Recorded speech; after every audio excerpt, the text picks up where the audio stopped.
So when you were getting started in this business, the '00 period of time, there was the famous tech bubble burst or the dot-com burst, as they called it.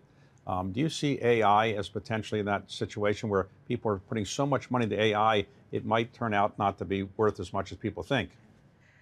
David, AI is probably the best hype story, married with the largest opportunity that certainly we've seen for a long time. And I'll share with you a little bit, and maybe I can reflect on a story that we've told to a CEO of one of the largest sovereigns in the world.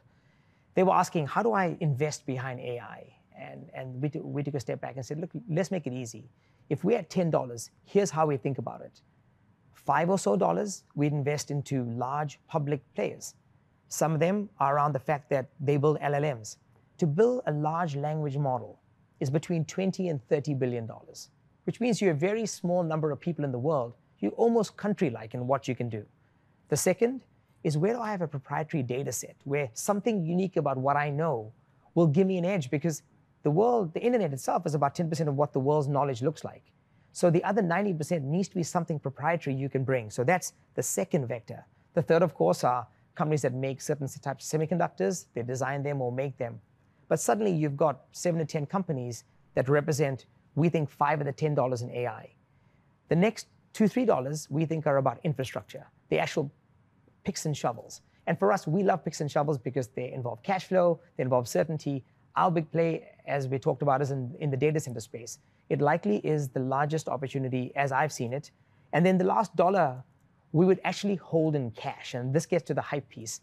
Where everyone's spending an inordinate amount of time is the application layer of what AI will do. So the killer app, we don't believe exists today in AI. Now, we've seen in excess of 1,500 companies that are in the AI space, in that app world, as they call it. We've made 3 investments to give you a sense of scale.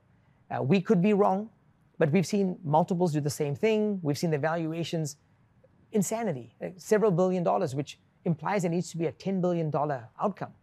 There could be good products, I'm not sure they're companies, but the 3 we invested in, one's a picks and shovels company called Pinecone. It makes vector databases.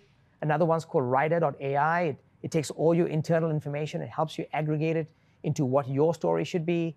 There's a company called Glean that helps you with looking over your enterprise to see what's important across your platform, and maybe even taking a chance at scribing your email up for you.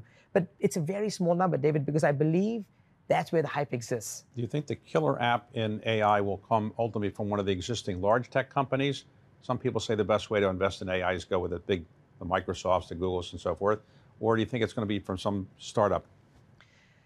It's a hard one to tell. My natural story would have been a startup, because that's where innovation always comes from.